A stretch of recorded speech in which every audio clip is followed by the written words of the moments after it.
சின்ன முருகைய சிங்கார முருகைய சின்ன சின்ன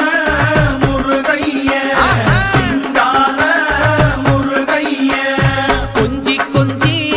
தமிழ் பேசும் செந்தில் வடிவேலனவ கொஞ்சி கொஞ்சி தமிழ் பேசும் செந்தில் வடிவேலனவ சின்ன சின்ன முருகைய சிங்கார முருகைய கொஞ்சி கொஞ்சி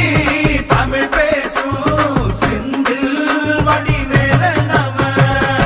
சுப்பிரமணிய சாமி என்பார், கார்த்திகேயன் என்பார், சுவாமிநாதன் என்பார், முக அமுதன் என்பார், பாலசுப்பிரமணியன் என்பார், கருணாகரன் என்பார், கதிர்காம கந்தன் என்பார், கதிர்வேல